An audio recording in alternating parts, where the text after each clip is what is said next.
Kwenye hii dunia sasa hivi, moja kati ya njia za kuhakikisha ndoa yako inasogea pazuri au inaenda parefu au inadumu milele ni kuhakikisha mkeo hakai na wazazi wako kwa muda mrefu.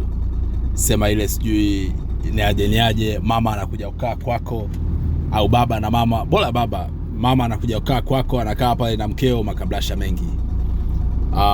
Sijui imekwaje mkeo unampeleka kuishi na wazazi wako kwa muda mrefu, sema kwenda kujifungua niaje, ni changamoto, unajua yani kuna heshima mke kujifungulia kwako, lakini chezesha mazingira.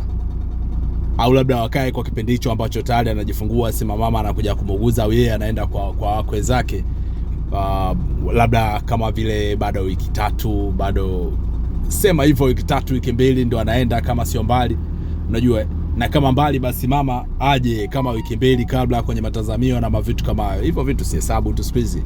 Lakini ile ukikaa sana ile, wale binadamu mwanangu, afu wale wanawake watazinguana tu.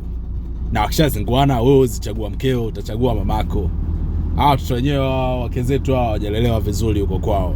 Mazingira ni ile soft nini, unajua, maisha bora kwao, elewagi mpanga za kuvumilia wako wa miaka hiyo, unajua, zile visilani na vitu kama hivyo. Kwa hiyo lazima tuhakikishe ndoa zinaepushwa na majanga ya kujitakia kama hayo. Mke hatakiwi kukaa na mama mkwe wake kwa muda mrefu, au bila wewe haitakiwi. Hata kama ni wewe, lazima utakuwa unazidiwa kete sometime, unajua, lazima uzidiwe kete sometime. Kwa ni vema tu kuepusha hizo mambo yani.